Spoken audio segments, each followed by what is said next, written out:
The Tokyo Black Widow, Death of a Billionaire.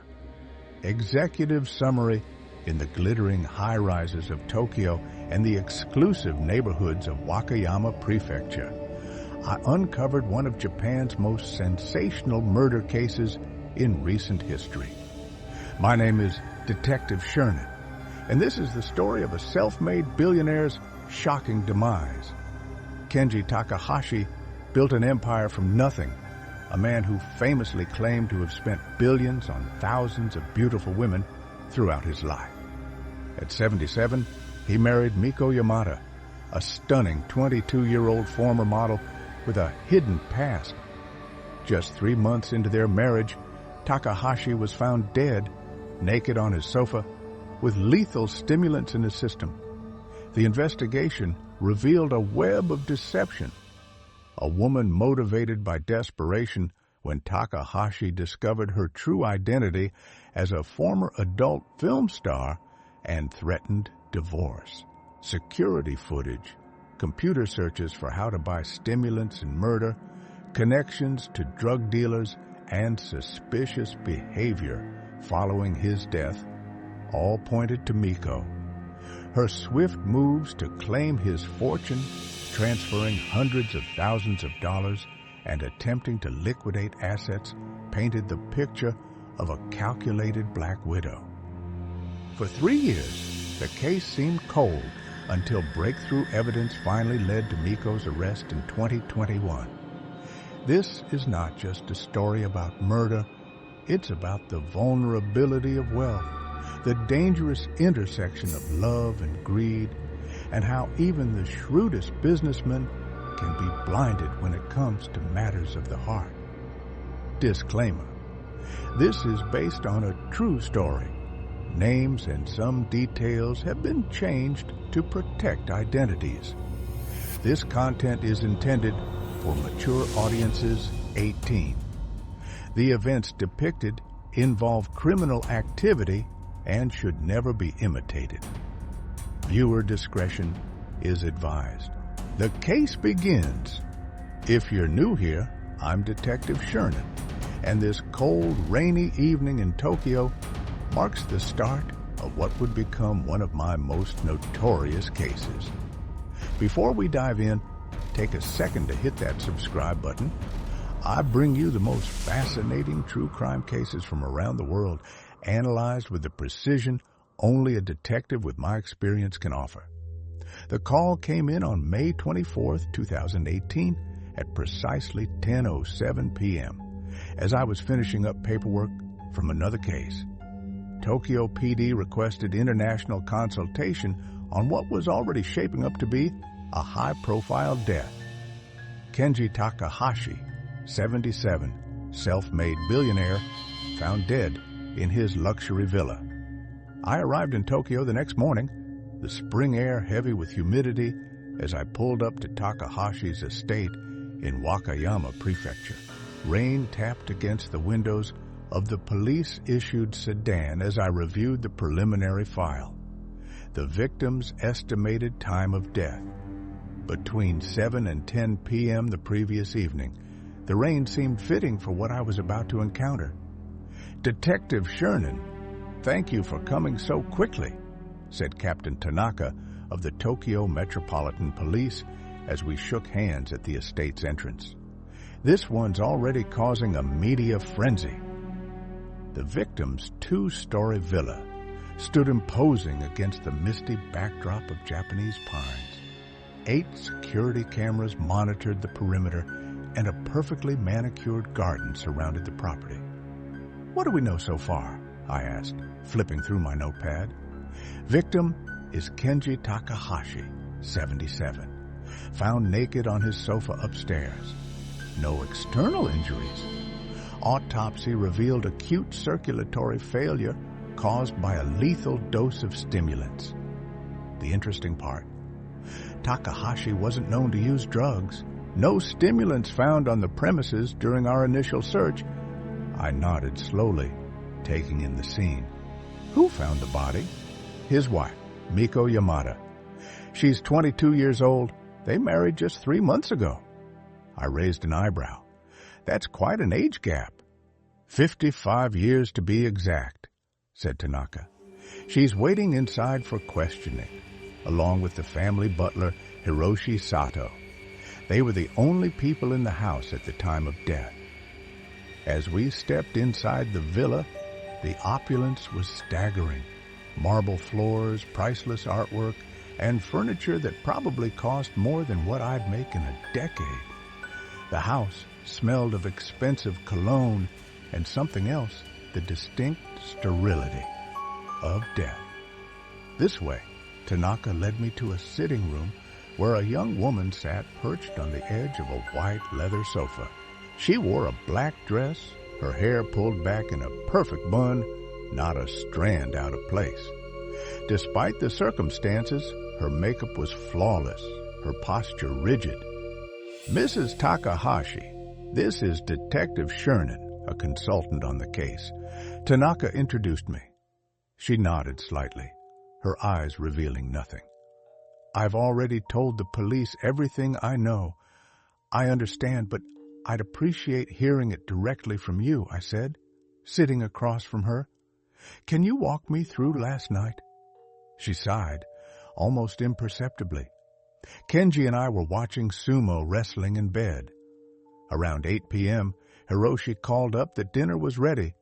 I went downstairs to eat, but Kenji wanted to stay and watch more sumo. I remained downstairs until about 10 p.m., then went back up to find him. Her voice trailed off, but I noticed no tears formed in her eyes. And you immediately called the police? Of course, she said, a flash of something annoyance, perhaps crossing her face. What else would I do? I made notes, studying her carefully. Her story seemed rehearsed, lacking the raw emotion typical of someone who just lost their husband. But grief manifests differently, I reminded myself. Where is Mr. Sato now? I asked Tanaka. In the kitchen. We've already taken his statement. Before moving on, I turned back to Miko. One more thing, Mrs. Takahashi. How did you and your husband meet? A small smile appeared. At the airport. He fell, and I helped him up. He invited me to dinner as thanks. We fell in love quickly. I nodded, thanking her for her time, and followed Tanaka to the kitchen, where a man in his mid-60s sat at a small table, his uniform impeccable despite the circumstances. Mr. Sato, I'm Detective Sherman, the international consultant. He nodded. The master spoke highly of American detective methods. You've been with Mr. Takahashi for a long time, I understand? Over 30 years. I ran a small bar before financial difficulties led me here. Mr. Takahashi was generous enough to offer me employment. What was your impression of his marriage to Mrs. Takahashi? Sato's face remained neutral, but his eyes darted briefly toward the door. It is not my place to comment on the master's personal affairs. Mr. Sato, this is a murder investigation. Your insights could be crucial. He hesitated, then sighed. The master was infatuated. Mrs. Takahashi rarely stayed here. She preferred Tokyo. The master was often alone. And last night, I served dinner at 8 p.m. Mrs. Takahashi came down alone.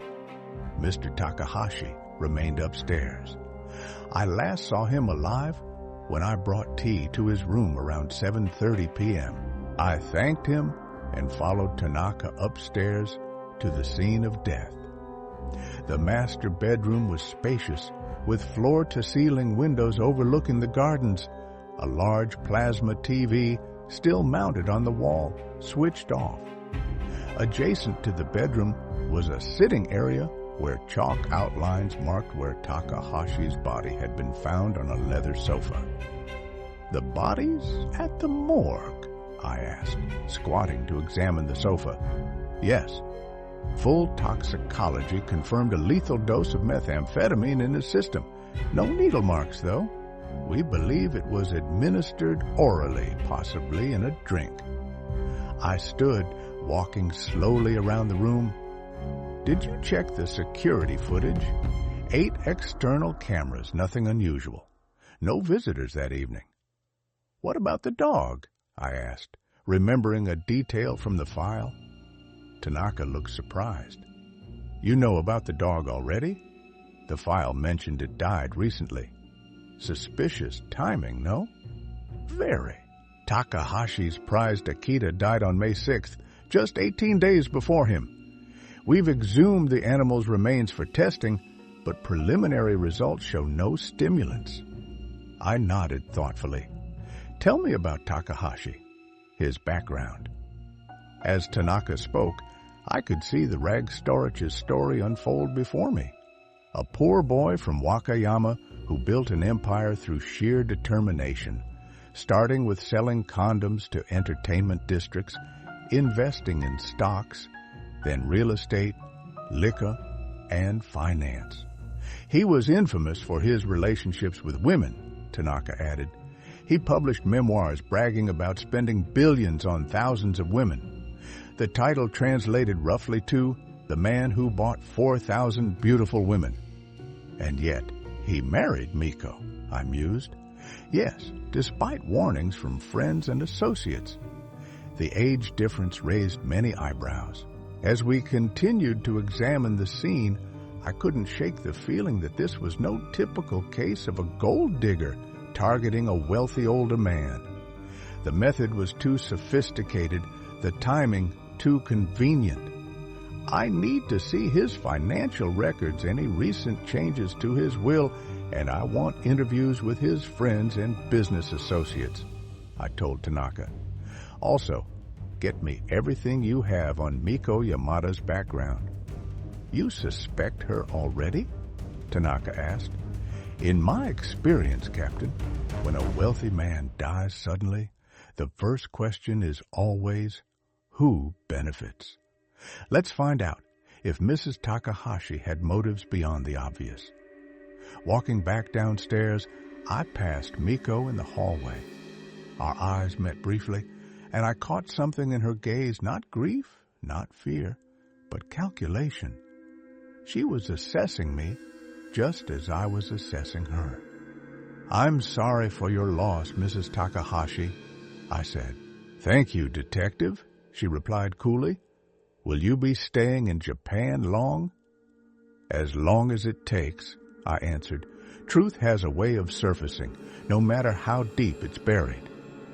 A flicker of something concerned perhaps crossed her face before she composed herself and walked away, her heels clicking rhythmically on the marble floor. I turned to Tanaka. She doesn't seem particularly devastated by her husband's death. People grieve differently, he offered. True, but they don't typically check their stock portfolios during their husband's funeral. Tanaka's eyes widened. How did you know she did that? I didn't, but thanks for confirming my suspicion. I smiled grimly. Let's dig deeper, Captain. Much deeper. What do you think about Miko's behavior so far? Is her calm demeanor a sign of shock or something more sinister? Let me know your thoughts in the comments below. Digging deeper. The victim's past. The next morning found me at Tokyo Metropolitan Police Headquarters, surrounded by stacks of files on Kenji Takahashi. Rain continued to pour outside, drumming against the windows as I pieced together the life of a man who rose from poverty to unimaginable wealth. You've been at it for hours, Captain Tanaka remarked, placing a cup of coffee beside me. Finding anything interesting? I nodded, spreading photographs across the desk. Takahashi's life story reads like a Japanese version of The Great Gatsby, minus the mysterious origins. Born in 1941 in Tanabe, Wakayama Prefecture, Takahashi was the third of 7 children in a destitute family. After junior high, he started working at a foundry, collecting scrap metal to sell to junk dealers. The poverty of his youth shaped his obsession with wealth and status. His memoirs are particularly revealing, I said, holding up a translated copy of his autobiography. Listen to this passage. I watched as an ugly man stuffed 10,000 yen notes into the bras of beautiful women at a bar. Their eyes lit up with joy. That night, I understood that in this world, money is the ultimate power. Tanaka nodded. It's a common enough realization. Yes, but most people don't build their entire identity around it, I countered. Takahashi didn't just want wealth. He wanted to prove that money could buy him what nature hadn't provided, attractiveness to women. I continued flipping through photos of Takahashi through the decades, from a skinny young man selling condoms in entertainment districts to a confident businessman in expensive suits, always surrounded by beautiful women. His condom business was his first real success, I noted. He bought them wholesale and sold them at entertainment venues when most people were too embarrassed to buy them publicly. Then he invested those profits in the stock market, followed by real estate during Tokyo's boom years. He had a knack for spotting opportunities others missed, Tanaka agreed. And yet, I said, tapping a recent photo of Takahashi with Miko, this shrewd businessman completely dropped his guard with a woman 55 years his junior. I picked up Miko's file next.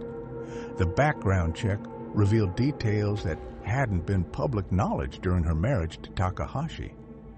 Did you know Miko Yamada's real name is Saki Sudo? She changed it when she began her modeling career. Before that, she worked as an adult film actress. Tanaka's eyebrows shot up. No, that wasn't in our initial report. Her family was poor, and according to former associates, she was known for excessive drinking, frequenting nightclubs, and being obsessed with money. I pushed a photo across the desk showing a younger Miko, before plastic surgery, according to the file notes. She's reinvented herself completely. Do you think Takahashi knew about her past? Initially, no. But according to this statement from his close friend, I tapped another document.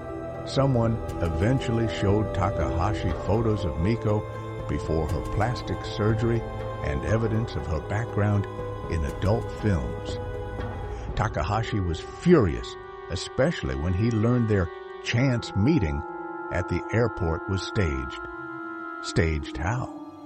Miko allegedly arranged for someone to push him down so she could help him up. Classic manipulation tactic. According to the friend, Takahashi was planning to divorce her shortly before his death.